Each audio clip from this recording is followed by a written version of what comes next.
And welcome back to the Red Shirts Fantasy Football Podcast. Boys, what a weekend it was. It is now officially the Monday after the NFL draft. If you're listening to this in your podcast app or watching us on YouTube, I've got the usual co-host with me today, Matt Okada, John Helmkamp. Fellas, how are we doing post-NFL draft?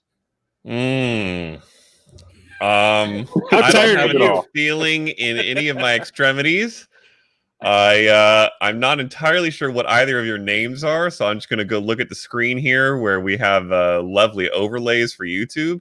Yeah, it was absolutely insane for me the 3 days. Our manager, when we were starting the week, told us that it's basically like sprinting a marathon, and that is not an understatement. That is what it was. So I at the end of Saturday, not the end of the draft, mind you, the end of my workday, which went a few hours after the draft. My goal was to go take a cold shower for like 20 minutes because there's a heat wave down in California and I was hot all day, but I couldn't even muster up the energy to walk to the shower, so I just lay on my bed for like a half an hour, and then I eventually did go take a cold shower. Yeah, John and I were live streaming for round one of the draft. Okada was working his butt off for all 7 rounds of the draft and then some hours afterwards. So I think it's safe to say Okada is well prepared. I know John has been tracking the landing spots for all these guys. We're busy updating our rankings, which are now officially live on the website as of Monday. And we are starting off with John's favorite position, one of mine to talk about, the running backs as well. We have a lot to talk about with these guys. We do. Because I don't know if you guys felt this way, but there was not a bad landing spot amongst the top like 8 or 9 running back prospects. Like everyone landed in a pretty favorable spot. And we'll talk about that here in a little bit more detail. Before we do, a reminder, you can find us on social media at RedShirtsFF Pod. It is on Instagram, Facebook, and of course, Twitter. And be sure to head over to the website. We have recap articles up for myself and John. We have new writers joining the staff very soon. Their articles will be up soon as well. And of course, if you're looking for more rookie content, you want to hear more about these guys, go over to the YouTube channel. We have our rookie breakdowns there, talking, for about 6-7 minutes about each prospect, what to expect for fantasy, strengths, weaknesses, all that good stuff. All right, guys, let's break down a little bit of news, and then we'll get into the running back position here. I got great news, guys. Hey, news.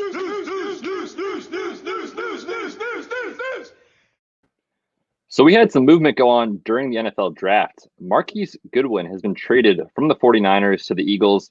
The two teams swapped 6th-round picks in the process of the trade. Fellas, we'll talk about wide receivers on tomorrow's episode, but let's chat about what it means for both depth charts. Let's start with the Niners here. Goodwin out. They take Brandon Ayuk out of Arizona State to pair him with Deebo Samuel. Any big changes that you guys can see taking place here in San Fran? I wouldn't say big changes. I would say that a lot of the initial reaction to the Ayuk draft choice was, oh no, now Deebo is going to be crap or Ayuk is going to be crap. They can't both be good because they're similar. And the simple fact is, they're it. Them and Kittle. That's all they got. Yeah. Well, so, and Jalen Hurd.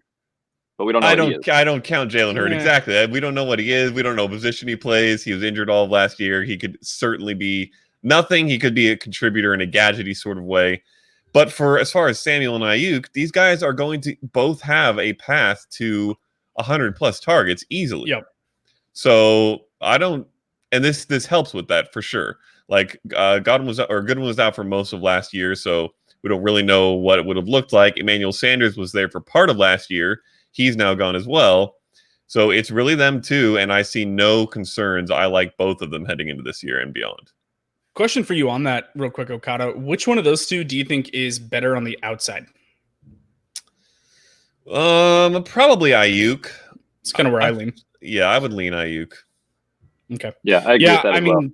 Yeah, I don't think it's basically the Eagles got a free depth piece in a trade that swapped picks like in the same round. So it almost felt like Goodwin was a little bit of a throw-in on that. Like, we're going to move back, and instead of compensating you with like, 6th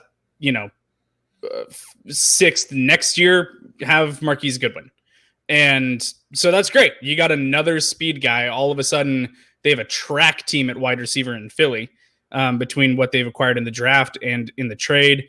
So I think nothing really changes in San Francisco, except I think they're entering the year with more of a set plan, because last year there was trades and Emmanuel Sanders leaving and people getting hurt. Now it's like we have these two pieces that I think we're going to focus on. So I think that helps San Fran prepare.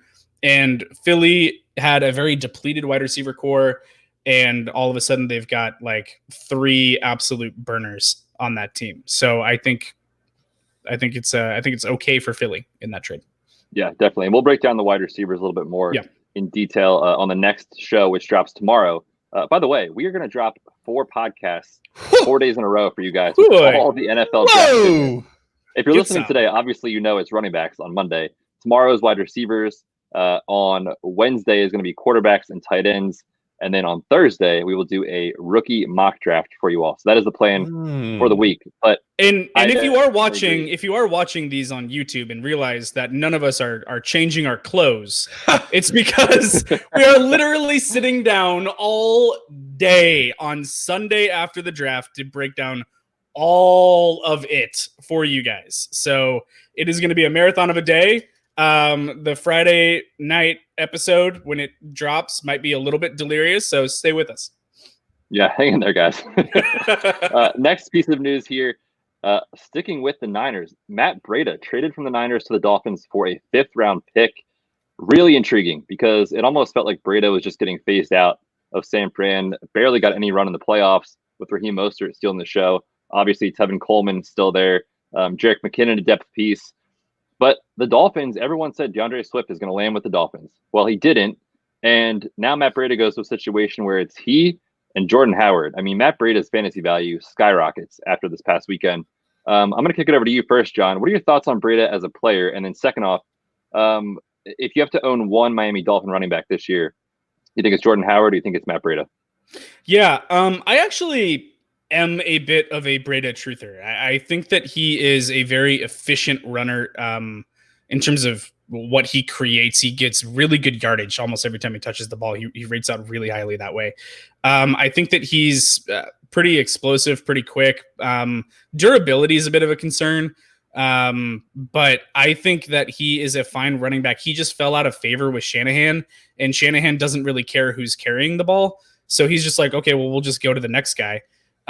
So great for Breda to go get a fresh start down in Miami. A really kind of ascending team that I think killed it this offseason. I think they had a great offseason and draft getting Tua. So Breda goes down there and gets a fresh start. I think Jordan Howard is the lead guy, with Breda kind of factoring in as change of pace, passing work. I think it's going to be pretty split in the carries. I don't think Howard's going to have like 80% of the carries. You know, it's probably going to be like a 60-40, 55-45 split, something like that, in my opinion. If I'm choosing one of them, I'm choosing Jordan Howard, who, by the way, is still only 25 years old. So he's not this old ancient running back like everyone wants to write him off to be. So I think Jordan Howard, who I actually targeted in a lot of startups that were going over the offseason, dodged a massive bullet by them not going out and getting a top tier running back in this class. So I'm really liking Howard's value this coming season. Yeah, definitely. The next piece of news here on the dock, man, the Niners, they were active, trading for Trent Williams from the Redskins. And in the same corresponding move, Joe Staley retires from the NFL. Staley, man, what a beast. Absolutely a wrecking ball on the offensive line. They fill him in with Trent Williams, equally as good of a player. So, not much to discuss as far as like the fantasy implications of him specifically, obviously, but definitely arrow pointing upwards for the Niners in general and the running game, which they ran the ball at the second highest clip last year. Anyways, it fits perfectly for what they want to do, bringing in Trent Williams there. Another piece of news, this is more interesting, so I want to discuss it a little bit. The Saints are close to finalizing a one-year deal with Jameis Winston, and potentially, if you're listening to this either later in the day on Monday or early on Tuesday, potentially a deal could have already been done. But as of the recording of this podcast on Sunday afternoon, no deal official yet, but the Saints are close to getting Jameis Winston to back up Drew Brees. Guys, what are your thoughts on that from a dynasty perspective? Wild. I don't know, man. This is such a weird move. Like, Winston is not a 1-year guy when you already have an elite guy. I don't really know what that does for you. Like, I guess you can see him in practice and maybe a couple preseason games to see if he understands the system and doesn't throw 20 picks. And maybe that tells you, oh, I think I found the successor to Drew Brees 2 years from now. But then you still have to sign up for another year. Yeah, I really don't know. It doesn't make too much sense to me. And if Winston goes there, I mean, listen, if you want a guy in that offense, if he's the quarterback in that offense, that's incredible. His fantasy value would be huge. Yeah. But he's not going to be for next year. And then if it's a 1-year deal, then that's up and he's a free agent again. So it does almost nothing for you. He just has to get re-signed by them or signed by someone else. And there's not really any reason for them to be more eager to sign him than someone else. So I don't think it does too much for me for Winston. It's a little bit confusing. Yeah, I don't know. John, do you have some more stable thoughts? No, I don't have more stable thoughts. Okay, it's so weird because the first thing that I saw was Jameis Winston is close to signing with New Orleans. And I'm like, great. They're bringing him in on a 3 or 4 year contract and they have their plan locked up for after Breeze. All of this was smoke about Taysom Hill. And then I saw that it's 1 year. And I had the same thing that Okada. I went, why? That doesn't make any sense. What are you doing? ¿Por qué? Why? It makes no sense to do a 1 year contract. I don't know what the hell they're doing. I don't know if it's bring him in and, like you're saying, just work him out. Like, they're giving him a contract to see him in practice. And if they get a good feeling about him, maybe extend him past that. So I don't know. He's a dynasty hold for me. If you've got him on your roster, just stash him and see what happens. But I don't think I'm going out and buying Jameis Winston on this. It's really just, it's peculiar. It's very un-Sean Payton-esque to bring in a veteran quarterback on 1 year to sit behind your veteran quarterback. I don't know what's going on. Maybe they're just trying to get some info on the Bucs offense. They paid for the spy type moves. Yes, where they pay Same for a spy for 1 year. I see what you're doing there. Well, hey, the issue is it's going to be a completely different offense. It should be completely different. And they got even better at the running back position. Spoiler alert. There in Tampa. Hey, guys, before we get into the running backs, we gave away a mug to one of our followers on Twitter, and I want to announce the winner of that. Before we get into the breakdown here, we put out a contest on Twitter saying if you can name the top 10 draft picks of the NFL draft, incorrect order or closest to it, you would win a free Red Shirts mug. We have a winner, boys. At Wilson27 got 6 out of 10 correct, and that is with the correct team. Nice. Very, very solid there, hitting on that. So at Wilson27, hit us up on Twitter at RedShirtsFFPod. DM us, and we will get you the mug sent over shortly. All right, boys, let's waste no more time. Let's get into the rookie running back breakdowns here. Please. We are going to talk about the probably top 12 or so running backs taken in the draft, and we're going to go in order of the order in which they were taken in the real NFL draft, and then we'll talk about it from a fantasy perspective and discuss our rankings in these rookie running backs. So, fellas, round 1, pick 32. Called him and told him, listen, Pat Mahomes said, you can have anyone you want. Which running back do you want? He said, I'll take Clyde Edwards-Helaire out of LSU, the only running back to go in round 1. Boys, well, I got to talk to Okada first because he's a bit of a hater on this pick. John and I, we were on the live stream when this happened. So John and I both know we're in absolute love with this pick. The fact that Pat Mahomes got to choose the running back and he said, I want that guy.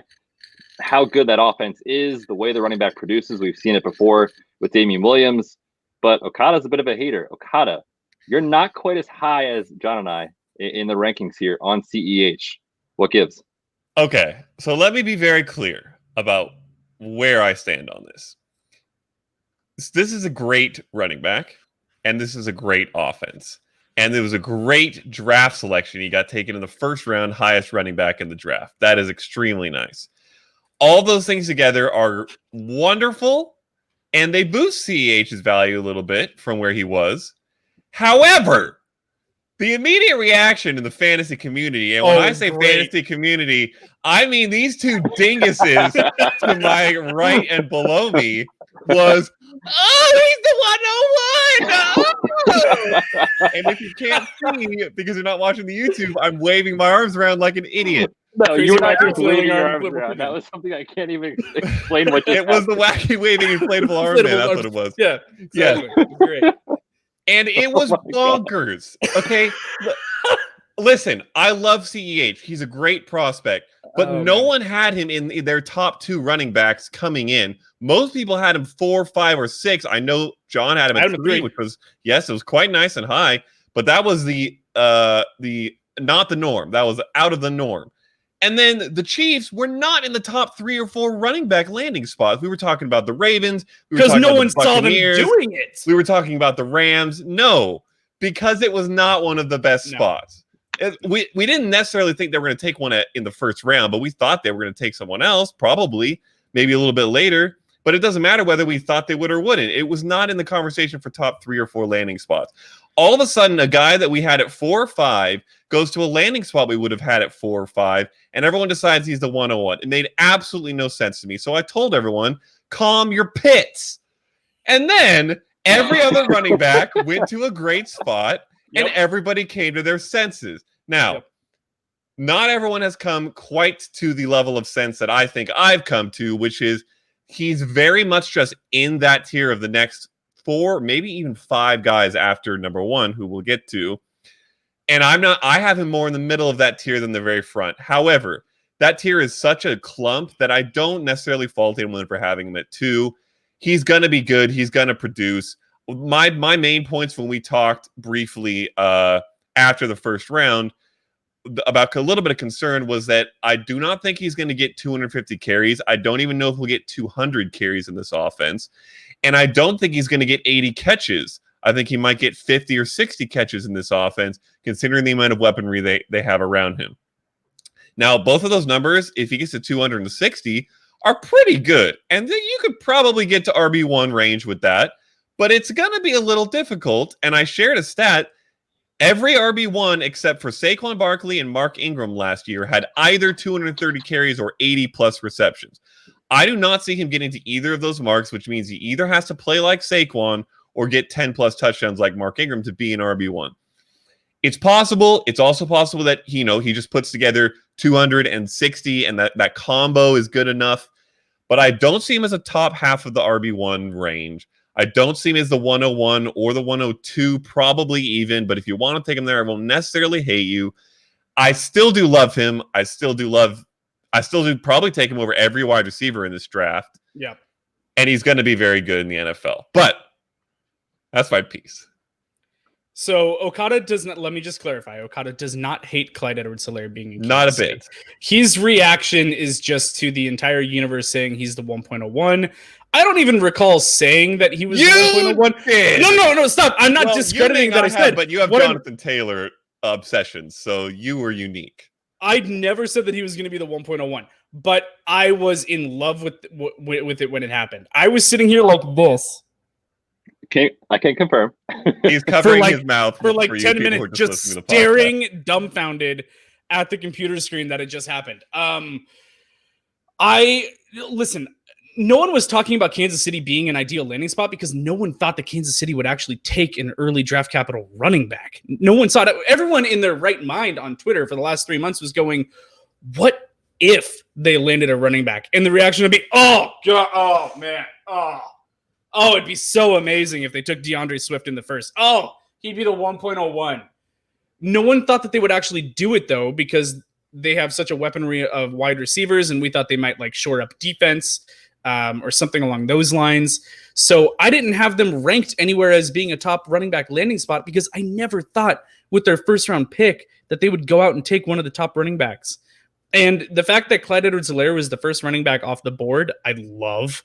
The fact that the GM, the offensive coordinator, the head coach, the quarterback are all completely in on this selection for their team.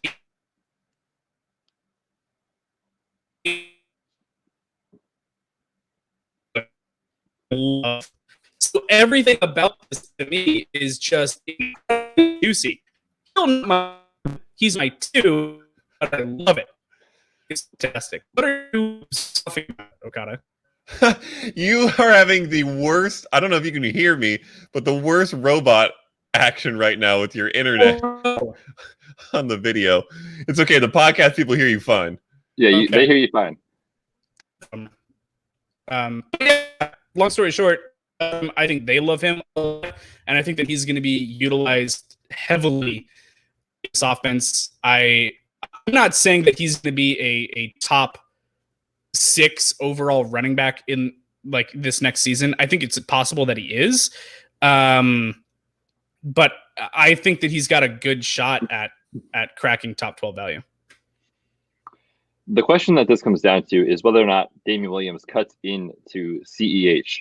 I think CEH is the back to own. If you're telling me I have to pick one, is it Damian Williams or is it Clyde Edwards-Helaire? It's the guy they took in the first round of the NFL draft. I mean, you look at the hit rates of these running backs that go early in the NFL draft.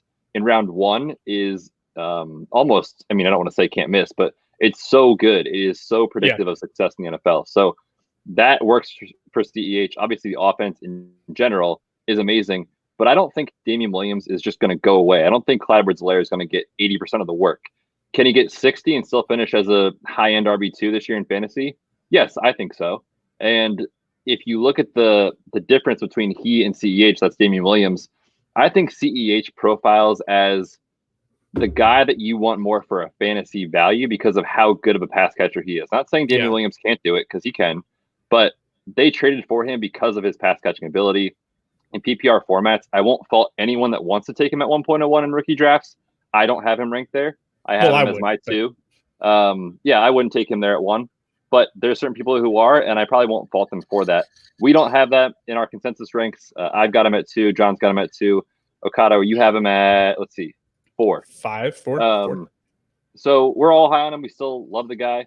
But yes, I think the 1.01 buzz was probably a bit too reactionary, especially when you consider what happened on night 2 of the NFL draft. The next running back off the board was Deandre Swift to the Detroit Lions with the 35th pick overall.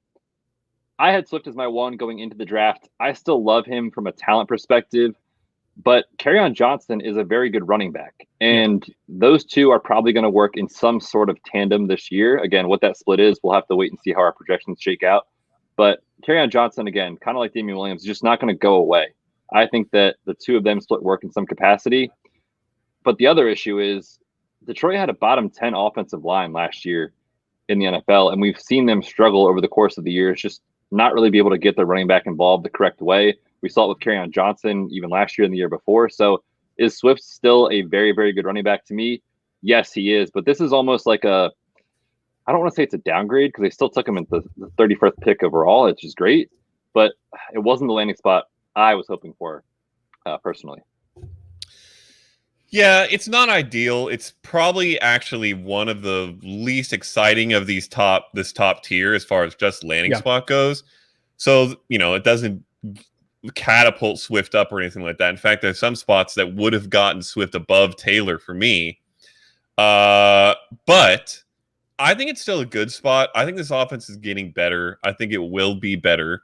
And I think he's the best running back they've had in years. Yep. They had the Reggie Bush kind of little era, but it wasn't really his prime when they had him. And he's not even as complete a running back as Swift is. Listen, I see this as a Mixon Bernard kind of split. That's what I'm looking at. That's what I'm looking at for Detroit. When people are going to talk about Kerryon Johnson, yes, he's good. Yes, he's effective. He's a very good pass catcher, and he's shown good running ability. He's also shown an inability to stay healthy with a large workload. I think you put him in a Giovanni Bernard type situation, maybe even a little bit of a Melvin Gordon, Austin Eckler from a couple years ago when Gordon was still there. And you get a very productive one who scores touchdowns, who racks up rushing yards, and you get a 2 who's a PPR flex easily, even in RB2 range sometimes. I could easily see that kind of situation for Swift and Johnson, especially if the offense is a little bit better. So I still like Swift a lot. He is my 2. He's bouncing back and forth between 2 and 3. I'll probably change it about 18 times over the next month. Right. So check back within me then. But I'm still very happy with it. Yeah, Swift's landing spot in Detroit, I'm very similar to you. I think that it's okay. It's definitely not like one of those situations where you go, oh crap, now I gotta drop Swift like way down my rankings. It's not that bad, but it's not great. But he is also definitely by far the most talented running back that they've had in a long time. I'm looking at it right now. Since 2013, they had Reggie Bush, who just barely cracked 1,000 yards with 1,006 rushing yards. Since then, their lead running back totals are 860, 597, 357, 552, 641, and last year 403. It's not great. Not great, Bob. That's the not Reggie great. Bush season was the only season since 2005 that they've had 1,000-yard rusher. That's it. So they, I think, are looking to change that, which is why they spent very high draft capital on a very talented running back that can be involved in all phases. But they, like you already brought up, Okada, they still have Kerryon Johnson, who is a very good pass catcher. I see it the same way. I don't think that he's going to step into a bell cow. Kerryon Johnson's not going to go away. Kerryon Johnson's going to eat into it, and I think will especially eat in on passing down work. But I don't hate the spot. He is my RB3. Definitely, and I'm with John on that. I have him as 3 as well. But this next guy, guys, there's going to be no disagreement at all. The next running back taken off the board that was traded up in the draft to begin. The Indianapolis Colts trade up and take Jonathan Taylor out of Wisconsin, the 41st pick overall. Of course, that's in round 2. My one, Okada's one, he's never been outside of John's top 1. So, John, go ahead and rank your top 1 running back for me, please. 1. This guy is our consensus top running back in the class. What is there to say? Absolute, bell cow, great between the tackles, fluid in the passing game, fluid between the line, can do it all. And they traded up to get him, which I love because Marlon Mack is a good running back, and he has been so good for that offense. And they said, you know what, Marlon? Listen, buddy, you're good, but you're not that good. You're not that good. Trade up to take Jonathan Taylor. I absolutely love the landing spot. Top 10 offensive line. Some would even argue top 5 in run blocking. PFF had them at, I think, 3. I think was PFF's rating on their offensive line. Yeah, Football Outsiders had him a little bit lower down. I want to say it was like 8 or 9, but still, regardless, a very, very good offensive unit. And fellas, we've been talking about it with Phillip Rivers. He's not afraid to check the ball down to the running back either. So let's talk about the landing spot. Obviously, you can tell I love it. I know John loves it. What do you guys think? I am glowing. I feel like I just had a new child. I'm so excited for this. I put a tweet out there, I think it was in February or something like that, speculating what if the Colts took him with their first round pick at 17, which is rich. It's a high price tag, but I believe that that's the kind of talent that Jonathan Taylor is, because I loved the fit then with this offensive line. Everyone knew back then they were going to be bringing in Phillip Rivers, even though it wasn't official. I loved that it would be a run first offense. I loved the offensive line. I love playing indoors. I love everything about that landing spot for Jonathan Taylor's skill set. They traded their first round pick for a stud defensive lineman, and they were still able to trade up and get their guy, Jonathan Taylor, at the top of the second round. I am in love. Him playing behind Quentin Nelson for years to come is going to be so beautiful in the run game. I love it. He's a stud. He's walking into an Ezekiel Elliott level situation to me when Zeke came into the league. I don't think there's any reason to expect that this is not elite production out the gate. I'm in love with it. Okay, so that is the main thing that I need to address, because here's the thing. Jonathan Taylor is my RB1. He is also my 101. It's not really that close, but he is not Ezekiel Elliott. This is not the Ezekiel Elliott situation, and there's 2 main reasons for that. One is that there was no one else to be even a little bit of concern for Zeke. Marlon Mack, as Betz pointed out, is very good, or he has become very good. He is very effective at running the ball when he's healthy. Now, he hasn't been that healthy, which is part of the reason probably they wanted to get a running back. Now they have 2 guys who can both be extremely productive. I don't see this being a bell cow situation, which is what Zeke got. I see this being a Jonathan Taylor heavy situation. I think he gets the majority of carries. I hope it gets up to 65%, something like that. Maybe 70 if we're lucky. But it's definitely not a 320 carry situation, which is what we saw with Zeke. Now, the reason I'm pointing this out is not just in response to John. This was going to be my main point anyways. Even though he's my 101, I don't value him like we were valuing the 101 when it was Saquon or when it was Zeke. Sure. I think it's a good bit lower than that. And so that's just important for anyone who wants to trade for it, who wants to trade for him.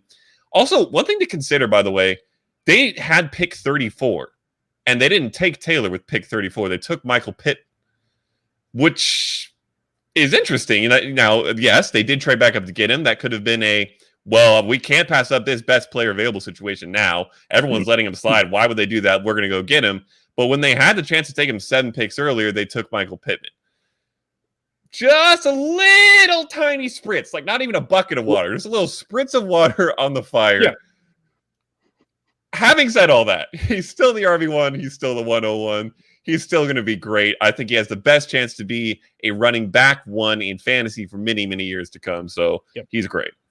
I think that Marlon Mack is going to be a small nagging side ache for Jonathan Taylor for maybe this year. And then after that, he's going to go bonkers. This year. A little tiny side ache for this year. And then that's it. And then Jonathan Taylor is going to go bonkers. Yeah, Marlon Mack's gone next year. They might bring him back, but he is not under contract after this season. So this is definitely a move that in year one, like Okada was saying, if we're talking redraft, we're not going to probably see Jonathan Taylor's true ceiling in the NFL just yet. I think Marlon Mack's going to steal a little bit. Naheem Hines is a great pass catcher. And last year, Phillip Rivers targeted the running back position more than anybody else in the entire NFL. So while that's great for all the running backs there, Naheem Hines is probably the best pass catcher of those three, and he could steal some too. So yes, we all love JT. He's the man. He's going to be great for several years. But I think the true ceiling we'll reach is going to be in 2021 with Jonathan Taylor. One tiny caveat before we move on: Phillip Rivers supported passing numbers to both Melvin Gordon and Austin Eckler. So definitely. I think that Jonathan Taylor is still going to get work out of the backfield in the passing game, even though Naheem Hines will be more of a slot wide receiver than a running back for that offense. I see. I can see that. Yeah. Before we move on to our next running back, guys, I just want to remind everyone about the sponsor of today's show and thank them for sponsoring. You guys know who this is. It's the best place in the entire fantasy football industry to get your trophies. It is Trophy Smack. TrophySmack.com/redshirts is the link. The code is redshirts. If you want a free, yes, I said free, ring with the purchase of any trophy or belt. Listen, guys, Okada and I, and now John, of course, we have built our sponsorships on products that we trust and things that we truly love and buy ourselves. We have Trophy Smack trophies in our house. I have a ring that I gave out to the winner of the Listener League last year from Trophy Smack. These products are so legit. It is unreal. And now, for a limited time only, go to that link, TrophySmack.com/redshirts. Use the code redshirts. You're going to get a free ring with the purchase of any trophy or belt. All right, fellas, we were all in perfect simpatico, so to speak, on Jonathan Taylor. We all like the guy. He's our one. We got a little bit of disagreement here with Cam Akers out of Florida State. He is the next running back off the board. He went at the 52nd pick overall, of course, in round 2. Okada, you're the highest on all of us for Cam Akers. Tell me why you're in love with this landing spot here with the Rams. Okay, I'm gonna say a statement, and I want you guys to tell me on a scale of 1 to 10, 10 being cuckoo bananas, and 1 being very boring and not crazy at all, whether this is insane. Cam Akers should be the highest drafted running back in redraft from this rookie class this year. Nope. 9. That is wow. Insane. Okay. I will give you a shade of maybe, possibly, but 9 out of 10 cuckoo bananas insanity. Okay. And I love the spot too, and I'll get my chance to talk about it. Well, okay, so that's the main thing. Yes, Jonathan Taylor's spot is nice because it's got a good offensive line. Primarily, that's the main reason. They have a very good offensive line. We like Swift's landing spot. Okay. It's all right. CEH's landing spot is nice in a variety of ways. Cam Akers' landing spot is the best and the best fit of all these top-tier running backs, without a doubt in my mind. We're talking about one of the best offenses. We're talking about, yes, their offensive line struggled last year, but it was kind of strange. I think it was a little bit injury-based. 2 years ago, they were the best in the league at blocking for the run game. So I think that they rebound in that regard.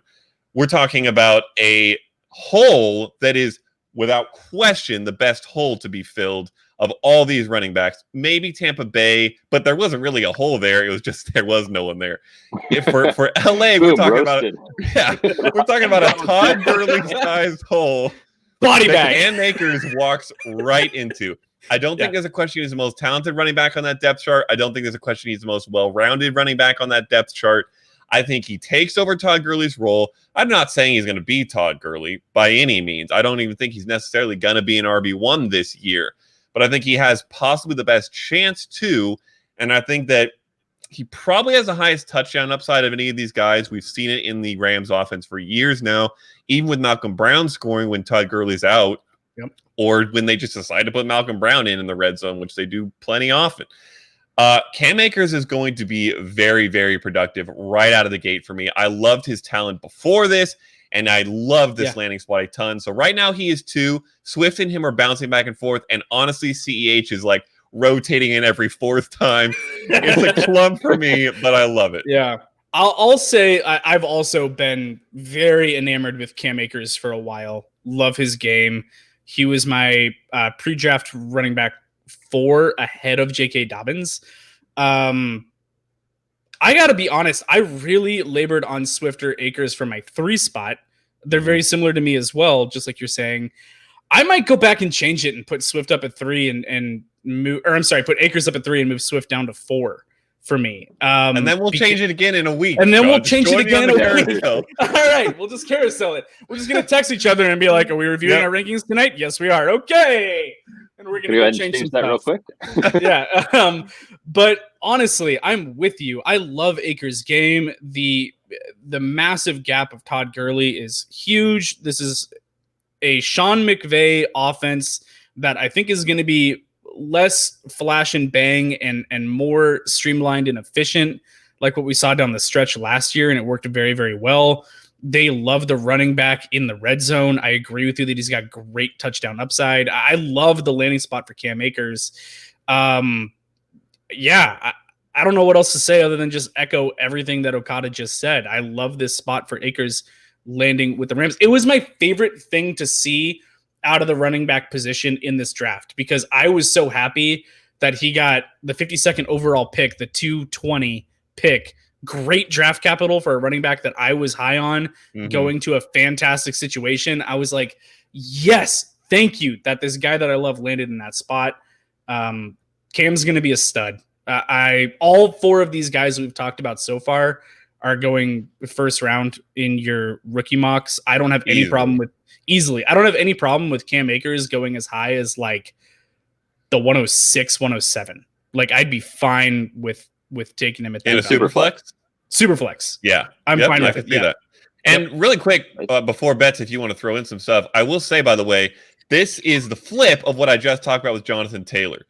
The Rams had 52 and then they picked at 57. They took Akers at 52 and then they came back and got Van Jefferson at 57. So they knew that was their number 1 hole to fill. They knew that Cam Akers was the guy they wanted to prioritize. It is good. He's good. Cam Akers is a very good running back. Yeah. He is, man. He is. He's actually I don't like your tone, Betz. Which is crazy to say. You're gonna hear it in a sec. Oh gosh. Listen, Cam is very good. He is a guy who is still learning the position, and I'm not saying that I think this is going to happen with him. But there was another guy on that depth chart that needed to learn the position and couldn't, and it was Darrell Henderson, and he struggled to translate to the NFL.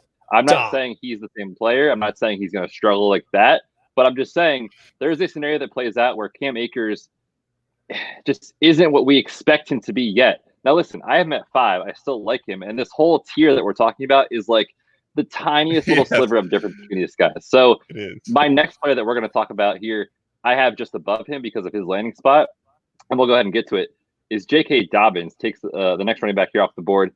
He goes the 55th pick overall. He goes in the 2nd round. He goes to Baltimore, guys. no other team in the entire NFL ran the ball more than Lamar Jackson and Mark Ingram last year. Yeah, but 1,000 of those yards of that team are from the quarterback. Sure, but Mark Ingram was like a running back 1 in fantasy. He was. So and he's I still will there. take a running back 1 in fantasy. I'm not saying for redraft, in Dynasty. So I had this decision today in a league that John and I played together. I was on the clock. I wanted one of these 2 running backs. I didn't know who it was. And I said, you know what? My team's solid. I don't need this guy to produce for me right now this year. Cam Akers, I think, is the guy for this year. J.K. Dobbins, if you're telling me Mark Ingram is gone next year or even just gets phased out more and more, J.K. Dobbins is a running back 1 for fantasy, I think, in 2021. Of course, and he got him at the 1.09 in Superflex, just for the record. Yeah, that's pretty nice. Yeah, so both those guys I like. I just prefer Dobbins more because I think the fit from what he did, running out of shotgun, running out with a quarterback in Justin Fields at Ohio State, who's also very mobile, is literally perfect translation for what's going to happen here in the NFL. So I'm not a huge J.K. Dobbins talent believer, but Same. Mark Ingram's 30 years old and was still a running back 1. So plug and play, put him in. This is one where the landing spot matters a ton for me. So, if I may, if I had to pick a top tier running back in this draft class that will bust, to me, it's J.K. Dobbins. Don't you put that evil on me? I'm putting that evil on you. If sorry that he's on your team. I know. Well, bummer, dude. Sorry. That's why I traded up for the 101 and got Jonathan Taylor. But J.K. Dobbins, to me, runs like a bat out of hell. He's very athletic and quick. He does get caught a lot in the open field, which is weird for someone that looks as quick as he does. Listen, I've been on record for months as saying that I'm just not a J.K. Dobbins truther. It's just he's just not my cup of tea. I don't like him. The landing spot's fantastic. It is a running offense. They're going to run the crap out of the ball. Mark Ingram is probably there for 1 more year. They can get out from under his contract after this one if they want to, for relatively cheap. I think it is like, I don't know, $2 million roughly, something like that. Really cheap. And he might walk into a really good situation. It's possible. But out of all the running backs that are going to be going in the first round of your rookie drafts, and there's likely going to be 6 of them, 5 at the minimum, he's the one that does not have immediate access to playing time unless there's an injury, which could happen. He's the one whose talent, I believe, in the least of those 5. I just don't love it. He's someone that's going to be too expensive for where I would want it. There's players around there that I would rather take in front of J.K. Dobbins. Unless he falls to me at like the early second round, like I would take a chance at him then. But for me, I'm not going to pay back half of the first round value on J.K. Dobbins. And it's entirely possible that he proves me wrong. He might walk in there and love the scheme and everything goes great. And in a year, he's a top 12 running back. It's entirely possible. But there's enough question marks for me that he's just down the board for me and probably not going to take him at the price point that he's going at. So here's the thing for me. I wasn't a huge J.K. Dobbins fan. I was not in the level of hatred that John is, where he just really thinks he's poo-poo and is going to bust. I'm not saying he's going to bust. I said if I had to put money on one that likely will, yes. If one will, he's the one that I think might. They might all be awesome. Yes, I think they probably will be. I did not like Dobbins' talent as much as most of the guys we've talked about so far, right. But I think he's still very, very talented, and I think that this is one of the best fits. I just said that Cam Akers is the best landing spot, like fit-wise. This one would be if there was not a guy there. If Mark Ingram was not there, this one would be, I think, above Cam Akers for me even. And I also talked about Cam Akers being should be the highest drafted rookie in redraft this year. I think that is, I would put my money behind that even though you guys don't agree with me. However, Dobbins is the last of that group. Yeah. The last of this group as far as where you should draft him in rookie drafts.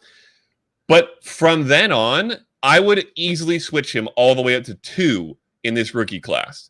Like in a second, I would not hesitate to have Dobbins as my 2 and put Akers down or Swift down. This whole group is so close for me. This is really the only reason that Dobbins gets down for me to 5 in this tier instead of 2, because he's not going to contribute this year like we would like. And I like to play Dynasty for relatively short term. Right. Especially with running backs. Having said that, I love this so much. He is going to be so good after 2020. So I would capitalize on the value of that. If you're a team that's not looking to win this year, if you're in a rebuild, he's an incredible pick. If I had the 102 in a rebuild or the 103, I might consider trading down in a non-super flex, trading down, getting more picks, and taking Dobbins at 106 or 7 or 8 and getting another second rounder or whatever to help build out my rebuilding core. So I think it's great. I love this whole tier. I'm sad that we're over with it and we have to move on to another tier now. Yes, this is the clear tier break for sure. It is. It's muddy. Those first, what is that? 1, 2, 3, 4, 5 running backs are all very good. Happy to have any of them on our roster. These next several that we're going to talk about, it's a little dicey, and we can be quicker on these guys because especially in redraft leagues, these guys aren't going to be quite as on the radar. So we'll be a little bit quicker with this breakdown. Next running back off the board, A.J. Dillon. John has termed thick freakness out of Boston College. The dude is a monster. The dude is huge. But he goes to Green Bay, which makes absolutely no sense in the second round. I do not understand. Gracious. Aaron Jones, who was amazing last year. Jamal Williams is no slouch as a backup. No. They have other holes to fill to win a Super Bowl, and they took a running back at the back end of round 2 who probably won't do anything for you this year. Guys, let's chat about the landing spot. I'm not a fan at all. If anything, I think this just hurts Aaron Jones because they're going to put him on the field more times than they're not. And now they have Aaron Jones competing not just with Jamal Williams, but A.J. Dillon. So don't love it. Definitely not a fan. Not a fan. You want to know what this is? This is LaFleur having ghosts of 2018 pass for not making Derrick Henry a thing when he was in Tennessee. This is LaFleur looking back and going, damn it, I was wrong. I should have featured the guy. Let's go draft the guy that's almost 250 pounds. It makes no sense. I don't know if he's just trying to recreate the Tennessee offense and get Aaron Rodgers off the field. I don't know what he's trying to do. And obviously he's not the GM, he's the coach. But assuming that they're on the same page and talking about this stuff, I have no idea why you do this. You trade up to get a quarterback in the first round and piss Rodgers off. In the second, you don't even get him a wide receiver. You don't take a receiver at all in the draft, at all. And there were 34 wide receivers drafted, and you didn't come away with a 1. Not a incredible. Such. Truly a feat. It is impressive. They had back-to-back draft picks in, I think it was the 7th, maybe it was the 6th, back-to-back picks, and they went 2 offensive linemen back-to-back. Back-to-back. It's infuriating. I can't wait to hear what's going on with Rodgers. He's not happy. Oh my gosh. I can't wait to hear how that goes over. Apparently they didn't even call him until after night 2, by the way. Wow. Which is brutal. They didn't even call him after the pick went in for Jordan Love. So it's suspect. It makes no sense. It doesn't fit the offense unless they're literally just trying to recreate the Tennessee offense and run the ball 40 times a game. I don't know what the game plan is here. It makes no sense to me. Dillon's not on my fantasy radar, like hardly at all. Nope. I don't want any part of him. Yeah, I think that your postulation about LaFleur and Henry is kind of fair in that it makes sense that might be what he's trying to do, but this ain't it. This ain't it, bro. That ain't it, not Chief. Derrick Henry. We've talked about it on this podcast. Listen, Yes, everybody got up in arms about the Jordan Love pick. There's no question in my mind this was the worst pick. absolutely. Oh, yes. Between the two, maybe of the whole draft for the Packers. This was so dumb. Dillon is going to bust. He's not going to do anything. More importantly, I don't think he's even going to be a threat to Aaron Jones. Betz mentioned he's going to get on the field. I don't even know if this does anything for me for Aaron Jones. Yes, he was drafted high in the second round, but they're going to learn quite quickly that he's not going to be what they need in their offense. He's not going to make their offense better, and he's not going to be more effective for their offense than having Aaron Jones on the field. So I think it's going to be fine for everybody except for A.J. Dillon and the Packers. That's my stance as well. And the thing that drives me nuts is if you're going to trade up and take the successor who's a project quarterback, you can go to Rodgers ahead of time and be like, listen, this kid's a project, but he might be really good. And we're just planning for the future and we want him to come in behind you. and learn for a while. And then I promise you we're going to go out and get you some weapons after that. You might be able to get away with doing that. They didn't even do that. They didn't do that. They didn't talk to Rodgers. They didn't give him weapons. What the hell, Green Bay? I don't understand. With Aaron Jones, and I agree, it's not like I'm like off Aaron Jones at all. I'm just saying if you give this AJ Dillon guy 5 carries, you now have Aaron Rodgers that doesn't have any weapons, and they don't even have Geronimo Allison. Like, they lost him this past year. So they didn't address the position at all. And the offense in general is going to get worse as a result of this draft pick and the Jordan Love draft pick. So it's a big circle of just not goodness. It really is in Green Bay. So it's not anything about Aaron Jones. I still love him. It's just like, man, what are you guys doing? Anyway, I digress. Question marks. On to the next pick here. Antonio Gibson, we have him as listed as running back. He's kind of a running back wide receiver combo. Guys, absolutely explosive. He goes in the 3rd round, 66 overall. But what is he for fantasy? What is he for the NFL? I don't even think we know. The Redskins, I'm not sure that they know. Taking him there. Obviously, we know the running back room is very full. Darius Geist, Adrian Peterson, Bryce Love, Peyton Barber, J.D. McKissick, the list goes on. So, guys, I don't even know if we really need to spend too much time on this breakdown, but he's a developmental player who's intriguing and he's athletic. Maybe, what would you guys say, like a 3rd round rookie pick, maybe early 4th? What do you think? I think it's probably early 4th for me. I think if this was like a Chiefs offense where I thought a gadget guy, or 49ers offense where I thought a gadget guy could actually have like a lot of potential value, he might be higher. But this is the Redskins offense, and that is what he is. Anyone who thinks he's a threat to Darius Geist because he got drafted as technically an RB, no, not at all. Here's an amusing thing. He made 1st or 2nd team all AAC twice in his career. Once as a returner and once as a wide receiver. Never as a running back. So that's who he is. I'm sure he'll get used on special teams. I imagine they'll draw up some plays for him. They'll do some interesting things for the team. I don't necessarily hate the pick even, but I don't think he's going to be a fantasy concern for Geist, and I don't think he's going to be necessarily a big fantasy contributor either.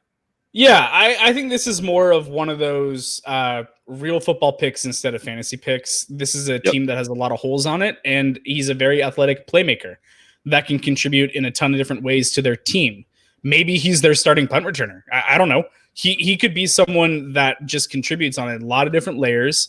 He could be like Tavon Austin-esque in Tavon Austin's prime. I've heard that comp a couple times. I don't like him for fantasy. I would take, like Okada said, a 4th round flyer on him. Sure, I'm fine with that in case he develops into being like maybe a slot receiver, which I think would be his most natural position. But that would be about it for me. He's not a running back. Like, he's not someone that's going to have 15 to 20 carries a game. He's not that. He might get a couple drawn up gadget plays for him here, be a punt returner, like just an athletic playmaker for that team. And I think that's how they drafted him. Definitely agree with that. One guy, though, that is going to be running back for their team and is going to be a fantasy asset is Mr. Keyshawn Vaughn out of Vanderbilt. Let's go. Goes in the 3rd round, 76th overall to the Tampa Bay Buccaneers. Okada already mentioned they didn't have anyone on the roster. They just had some guy named Ronald Jones. We are not big fans of Ronald Jones on this podcast, if you can't tell. Keyshawn Vaughn, comes right into the running back. Keyshawn Johnson, right? Former Buccaneer. Former Bucco. Let's go.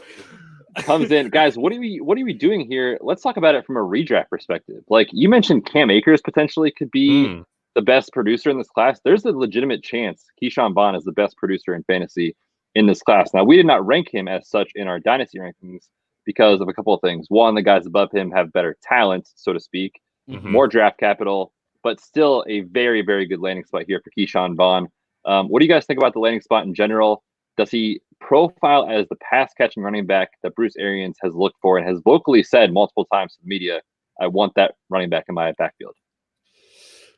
He does. He's decent. I just pulled it up. He had 28 catches for 270 yards last year. That's a bad offense. Yeah, that's pretty good in college. Like, that is someone who I feel confident about being a pass catcher in the NFL. Is he a CEH? No. But he can be plenty good for what they need. And I honestly take their pick of him as extra confirmation of that because of what we know Arians wants. If Arians didn't think he could get a pass catcher out of this guy, I don't think they would have picked him here because they know they don't have it in Ronald Jones. So if he wants it, it's got to be Vaughn. And yes, this spot is incredible. Betz mentioned he could theoretically be the top redraft producer in 2020. I don't think that's insane. I think he's going to be very good. He certainly is a lower talent than the guys we've talked about or ranked higher than him. But he is his own tier for me in these RB rankings. He's outside of that tier because of talent, but he's ahead of everyone else by far in terms of where he went and the amount of talent he had and the draft capital that is honestly a little higher than I think a lot of people expected. So this was a good pick for the Buccaneers. It was a good pick for Keyshawn Vaughn, and I would be willing to take him very early in the second round. Maybe even squeak into the first round in non-super flex. Oh yeah, definitely a non-super flex. Yeah, so he's going to be good. Yeah, this is a dude that I've been on. I've been hyping me some Keyshawn Vaughn for a while. He played in a really bad offense in a really, really strong conference in the SEC. Put on an absolute showing against LSU in all facets of the game. Love Keyshawn Vaughn. It might be spicy. As of right now, I have him ranked as my 5th running back with J.K. Dobbins as my 6th. I love me some Keyshawn Vaughn. I love his game. I think he's more versatile than people give him credit for. Apparently, Arians sees him that way too. What happened when David Johnson came into the league with a veteran immobile quarterback in Arizona? David Johnson caught every freaking dump off known to man in that offense. That, to me, is what we're looking at with Keyshawn Vaughn with Tom Brady in that offense, where they're going to design it that this is your outlet. This is your check down. This is your guy that we're going to make sure that we've got your old buddy Gronk doing his thing. We've got Mike Evans and Chris Godwin. If nothing's there, Vaughn's your dude. Like, he's going to be right here in the flat waiting. I think that Vaughn is going to be sneaky good, and most people are going to be sleeping on him. And I think that he could absolutely produce very solidly in this offense. If all that he has to do is beat out Ronald Jones, give me that all day long. Superflex, I have no problem with him even at the back of the first. He went in. This is too early. This is too early, but he went at the 1, 2, 3, 4, 5, 6. He went at the 1.07 in a Superflex draft that we're in this morning. Wow. That is a truther that completely buys the landing spot. It's too early for me, but it shows that there are people out there that are just hyped on him being in that Tampa Bay offense. Absolutely. Definitely excited there for Keyshawn Vaughn.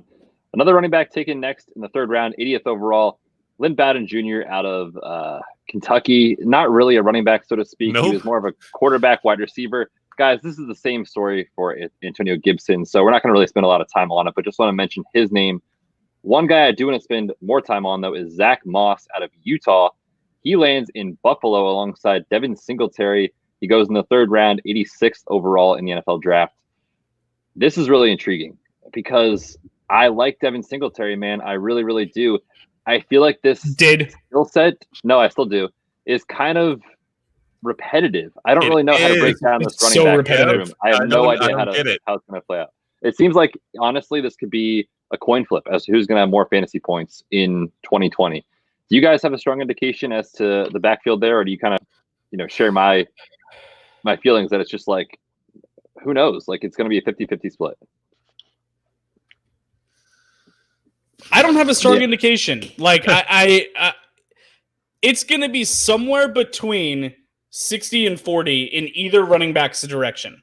Like, the range is that for me, and I don't know who's getting the 60 and who's getting the 40. Moss is bigger and less agile than Singletary, but they possess a lot of the same skill set.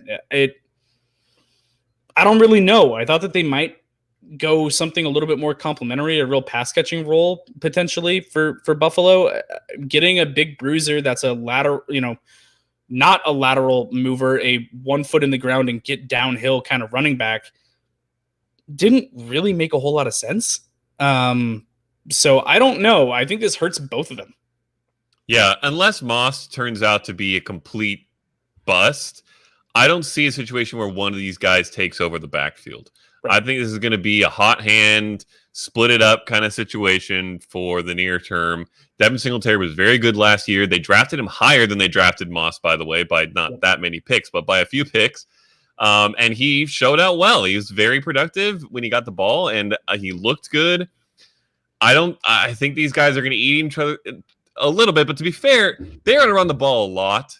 So it could be a situation where both have some fantasy relevance. The only danger will be if they really go hot hand and you don't even know week to week who's doing what, as opposed to like each of them gets 12 carries a week or something like that. And then you feel a little bit more confident. But yeah, it's going to be a situation to keep an eye on. Honestly, if people think that it's the end of Devin Singletary, I would go buy him because I think he's very, very good and very, very talented. And I think he's going to be good for fantasy regardless. Yeah, I will say that I have been on record as not being a Zack Moss truther, but value can be found anywhere. Like you have to have your own spot in mind where it becomes a valuable pick and how much risk you're willing to take on. I'm in a rookie draft. It's already wrapped up. Yesterday, it went during the NFL draft, which is insane, and I don't recommend it. Poor choice by whoever's poor choice for the commish, but I don't recommend it. But whatever. He fell to me all the way to the 210, and at that point, I'm willing to take the shot on Moss for him carving out a good role in that offense.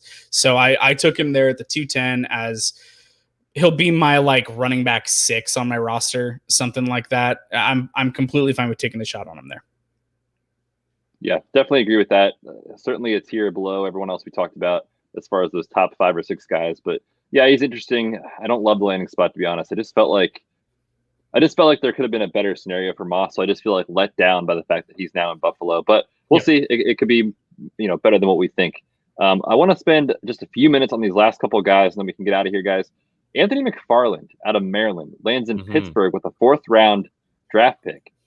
Really intriguing. James Conner, I think, has one more year left as the guy. I think we could look at a scenario where Anthony McFarland is the Steelers starting running back in 2021. What are your guys' thoughts on that? Yeah, I kind of agree. I like it. We talked about this being one of my sneaky favorite landing spots for a guy. I was hoping it was going to be Cam Akers and higher. If Cam Akers had been, he went to the Rams, so who cares? Yeah, you're good. Yeah, I'm You're fine. good, man. But Anthony McFarland's certainly not the prospect Cam Akers is. We see that from his draft capital, which is still a 4th round, so that's decent. And he could take over and be the RB1 for the Steelers. I don't necessarily know for sure if it's going to be the case. I could see them drafting another guy in another year and just seeing how things go. McFarland, I think, has had a pretty bad injury history, which doesn't bode well with James Conner and the fact that they can't get him healthy. So a little bit odd there. But, I think he's definitely worth a shot in your rookie drafts. Yep, agree. And then one other name to mention, Deejay Dallas. Again, 4th round pick. Let's go. Seattle. We talked about Seattle needing to address running back position. They wait. They take their running back in round 4. Deejay Dallas, really intriguing prospect, I think, especially when you consider what's ahead of him on the depth chart. I think this is a vote of confidence for Chris Carson for this season. Again, I think he's going to be a workhorse and be what he was last year, assuming he gets healthy with the hip and everything. But Rashad Penny, this guy could easily come in and take the number 2 job right behind Carson. So definitely watch out for Deejay Dallas. You guys want to mention anything about him before we get out of here? Yeah, I'll just say that there's one team in the NFL that values competition more than anything else, and it's Seattle. They do not care what your draft capital is. They care about the competition, and if they like you, they will play you. So, Carson was a 7th round pick, and he's been beating out 1st round pick Rashad Penny for 2 years. So, 3 years, whatever it's been. I'm losing track of time, but I think that Dallas is a sneaky long-term play there in Seattle. I like him. I have nothing to say about Dallas because it's just been said, but I would like to quickly throw out before we end Joshua Kelly's name out of UCLA. Looked really good at the Senior Bowl and actually got drafted also in the 4th round, 112, higher than McFarland or Dallas, to the Chargers, where he could definitely profile, as a guy who gets a lot of carries and doesn't require Eckler to take 212 or whatever carries. With Justin Herbert back there, with the strength of this offense overall, I think Josh Kelly could be a sneaky guy in your draft who ends up getting 800 rushing yards and 8 touchdowns pretty quickly and could go up from there. Totally agree with that assessment. Yeah, that is a really sneaky landing spot too. No one really talked about that either. Everyone was just like, these big 5 or 6 names. The Chargers were a place that they needed to address as well, and they did with Joshua Kelly. I think he and Justin Jackson are going to duke it out for that RB2 role and play either behind or alongside of Austin Eckler. So good call there, Okada. All right, boys, that is a ton of running back talk for the episode today. Of course, on Monday, we're back on Tuesday with wide receivers. If you're listening and you're on Apple Podcasts, please hit the subscribe button so you don't miss any of our episodes. And if you would be so kind, please leave us a rating and review in your podcast app. It helps out the podcast a ton. All right, boys, until next time, we are the Red Shirts.